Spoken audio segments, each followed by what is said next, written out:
बहुत समय पहले रामेण के घर में एक छोटा सा चूहा रहता था।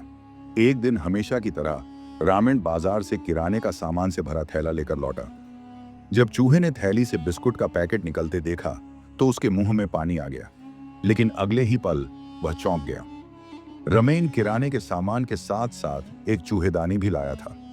चूहा तुरंत दीवार पर बैठी कबूतर के पास भागा और डरते हुए बोला, दोस्त, एक बड़ी मुसीबत आ गई है।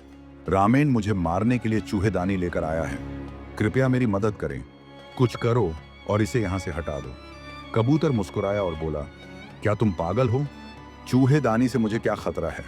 मैं इसमें शामिल नहीं होने वाला। यह तुम्हारी समस्या है, खुद ही इसका समाधान करो। चूहा और भी ज्यादा बेबस हो गया और मुर्गे की ओर भागा। हांफते हुए उसने कहा, भाइयों, मेरी मदद करो, रामेन चूहेदानी लेकर आया है। मुर्गे अनाज चुनने में व्यस्त थे। चूहे की तरफ देखे बिना ही उन्होंने कहा, यह हमारे खाने का समय है, बाद में आना। फिर चूहा बकरी के पास दौड़ा और उसे सब कुछ समझा दिया। बकरी जोर जोर से हंसने लगी। अरे बाप रे, तुम तो पागल हो गए हो। ये जाल आपके लिए खतरनाक है, मेरे लिए नहीं। और आपकी मदद करने से मुझे क्या मिलेगा? मैं कोई शेर नहीं हूं जो शिकारी के जाल में फंस जाएगा और तुम उसे काटकर मुझे बचा लोगे।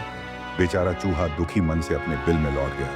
रामेण और उसका परिवार सोने की तैयारी कर रहे थे कि अचानक उन्हें एक तेज आवाज सुनाई दी। रामेण की छोटी बेटी चूहेदानी की ओर दौड़ी।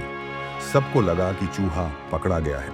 यहां तक कि कबूतर, मुर्गे और बकरी को भी पूरा यकीन था कि लालची चूहा खाने की कोशिश करते समय फंस गया होगा। लड़की ने बिस्तर के नीचे हाथ डालकर चूहेदानी बाहर निकाली। अचानक वह बिल्कुल भी चूहा नहीं था। अंदर एक जहरीला सांप फंसा हुआ था और पलक झपकते ही सांप ने लड़की को काट लिया। उसकी चीख सुनकर सब लोग उसकी ओर दौड़ पड़े।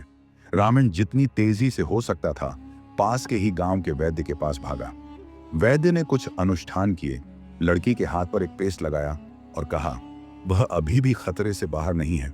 मुझे तुरंत एक कबूतर का गला लाओ, मैं उसे उबालकर दवा बनाऊंगा, तभी वह पूरी तरह से ठीक हो पाएगी।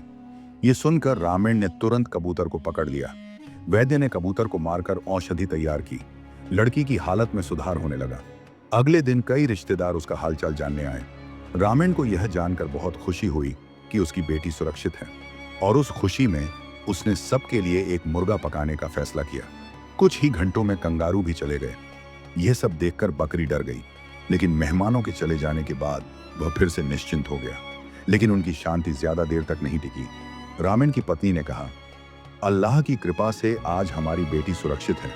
जब सांप ने उसे काटा था तब मैंने वादा किया था कि अगर वह ठीक हो गई तो हम अपनी बकरी की कुर्बानी देंगे। कृपया आज उसकी कुर्बानी दे दीजिए। और इसी तरह कबूतर, मुर्गे और बकरी तीनों मर गए, लेकिन चूहा सुरक्षित बच गया। जब हमारा कोई मित्र या पड़ोसी मुसीबत में हो तो हमें उसकी मदद करने की पूरी कोशिश करनी चाहिए। किसी की समस्या को यह सोचकर अनदेखा करना कि यह मेरी समस्या नहीं है, एक दिन हमारे लिए भी मुसीबत ला सकता है। इसलिए हमेशा उन लोगों की मदद करें जो संघर्ष कर रहे हैं, क्योंकि किसी न किसी रूप में आप खुद की भी मदद कर रहे हैं। अगर यह कहानी आपको पसंद आई है तो इसे लाइक करें, शेयर करें और चैनल को सब्सक्राइब करना ना भूलें। मिलते हैं नई वीडियो में। धन्यवाद।